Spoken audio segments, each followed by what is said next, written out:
To the latest on the situation in Venezuela and the potential impact on Canada. For this, we're joined live by CTV's Scott Hurst this morning. Yeah, Scott, the impacts of the upheaval in Venezuela on the oil industry, those have become a top issue in the days following Maduro's capture. So what could the impacts be for the industry here in Canada?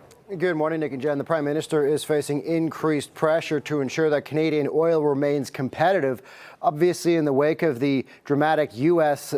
involvement and the U.S. operation in capturing Nicolas Maduro in Venezuela, this comes as the U.S. president has announced that Venezuela will be providing 30 to 50 million barrels of oil to the United States. And he's also planning to meet with top American oil executives later this week to discuss plans to open more access to Venezuela's vast but struggling oil industry. By contrast, as it stands right now, Canada supplies about 4 million barrels a day of oil to the United States. But it is clear Trump wants access to Venezuela's vast oil reserves, estimated at about 17% of the world's total.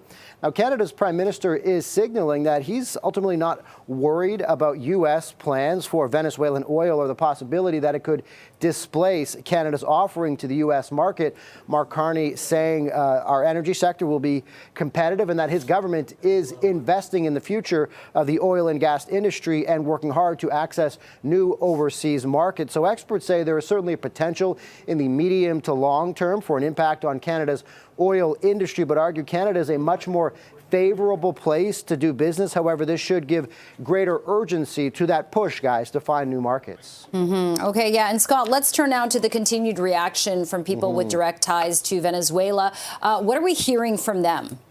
Yeah, of course, in the wake of the dramatic escalation between the U.S. and Venezuela and the plan to capture Nicolas Maduro and bring him to the U.S. to face charges in America. So there's the geopolitical aspect. There's, of course, the economic aspect we're focusing on and how it relates to Canada. But there's also the personal aspect. Venezuelans here in Canada are continuing to react to the ouster of Nicolas Maduro. CTV News speaking with one woman who had to flee the Maduro regime. She is based in Toronto. Her name is Rolanus Tovar, and she was once a judge in Venezuela, and she came to Canada in 2017 claiming refugee status with her family.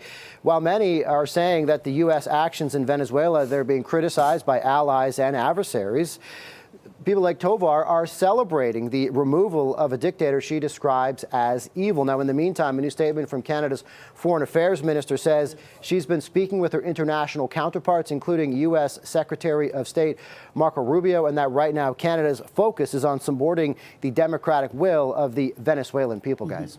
Yeah, and yet Delcy Rodriguez is the vice president, effectively from the old government, so there hasn't been exactly a regime change. So it'll be interesting to see what comes in the future. Yeah, lots still to happen. Okay, that is Scott Hurst from CTV joining us live with the latest. Scott, appreciate this. Thank you.